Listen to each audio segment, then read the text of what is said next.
ሰላም ጤና ይስጥልኝ ውድ አድማጮቻችን።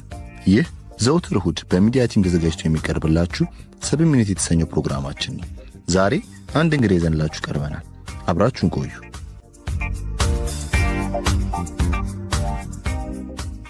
ሰላም በጌታ የተወደዳችሁ ቅዱሳን ወንድሞቼና እህቶቼ እንደምን አላችሁ? ስሜ ደረጀ ብርሃኑ ይባላል። በዋቸሞ ዩኒቨርሲቲ 5ኛ ዓመት የሕክምና ተማሪ ነኝ። ዛሬ ከኔ ጋር እውነተኛ ደቀ መዝሙር በሚል ርዕስ ጥቂት እንመለከታለን። ደቀ መዝሙር ማለት ምን ማለት ነው? መገለጫዎቹስ ምንድናቸው?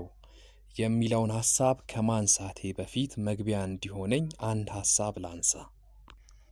የዚህን ዘመን የቤተ ክርስቲያንን ትልቁና ዋነኛውን ጥሪ እንኳን ስንመለከት ያ ማለት ታላቁ ተልእኮ የምንለውን ስንመለከት በሁለት ነገር ላይ በጣም ትኩረት የሰጠ እንደሆነ እናስተውላለን። የመጀመሪያው ወንጌልን ለዓለም ሁሉ ማድረስ ሲሆን፣ ሁለተኛው ላይ የክርስቶስን ጌትነት አምኖ የዳኑትን ደቀ መዝሙር ማድረግ እንደሆነ በመጽሐፍ ቅዱስ ማቴዎስ ወንጌል ምዕራፍ 28 ላይ እናገኛለን። እንዲሁም በዮሐንስ 8 ላይ ስንመለከት ኢየሱስ ክርስቶስን አንተ ማነህ ብለው ሲጠይቁ ኢየሱስ ክርስቶስ ከአብ ዘንድ የተላከ እንደሆነ እነርሱ ከምድር እንደሆኑ እርሱ ግን ከምድር እንዳልሆነ ከነገራቸው በኋላ በቁጥር 30 ላይ እንዲህ ይላል።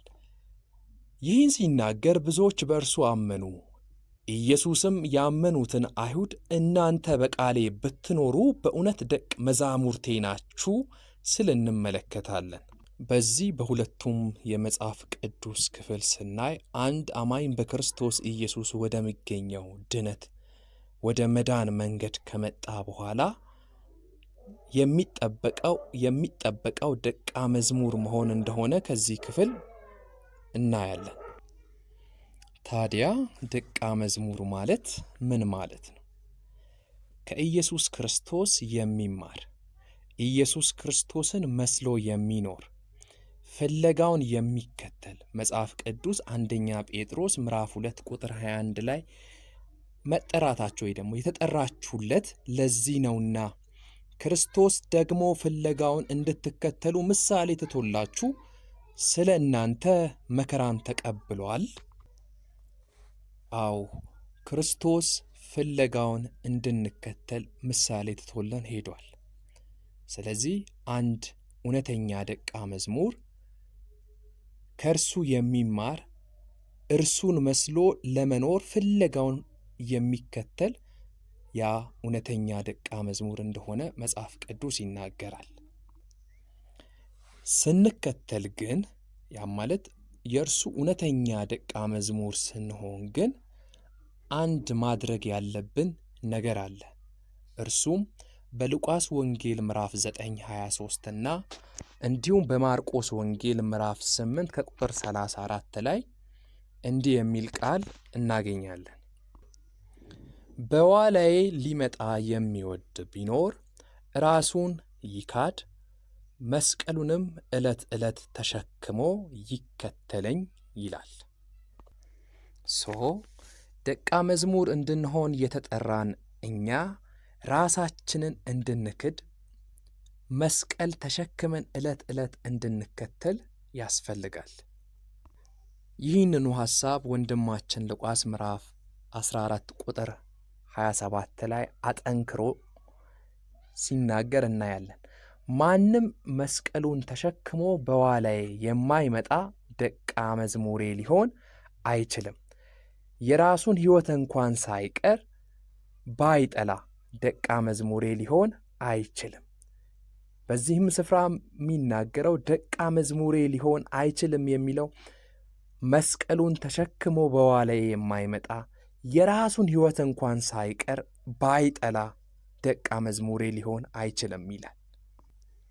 ስለዚህ አንድ አማኝ ግዴታ የክርስቶስ ደቀ መዝሙር መሆን ከፈለገ ራሱን መካድ እንዳለበት መስቀሉን ተሸክሞ እንዲከተል መጽሐፍ ቅዱስ ያዛል።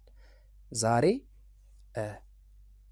ከዚህ አንድ ሐሳብ አንዱን ብቻ በጣም በጥልቀት እንድናይ ይፈልጋለሁ።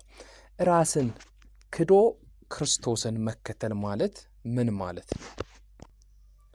እኔ ነኝ ኃይለኛ፣ እኔ ነኝ ብርቱ የማይል ያለውን ነገር ሁሉ ለክርስቶስ ሲል የተወ ልክ በፊልጵስዩስ ምዕራፍ 3 ላይ እንደምናየው ጳውሎስ ሲናገር እኔ እንኳን በሥጋ የምታመንበት ብዙ ነገር አለኝ ብሎ የሚዘረዝረው ትውልዴ ቢንያማዊ ነው፣ በ8ኛ ቀን የተገረዝኩ ነኝ፣ በሕግ በኩል ብትጠይቁኝ ፈሪሳዊ ነኝ፣ ዕብራዊ ነኝ፣ ልመካበት የምችለው ይህንን ሁሉ ከሁሉ የላቀውን ክርስቶስን ስላገኘው እነዚህን ነገሮችን ሁሉ ጥቅም እያለ እንኳን ጥቅም እንደሌለ አድርጌ እተዋለሁ፣ እንቃለሁ፣ ጥቅም አልባ አደርጋለሁ እንዳለ፣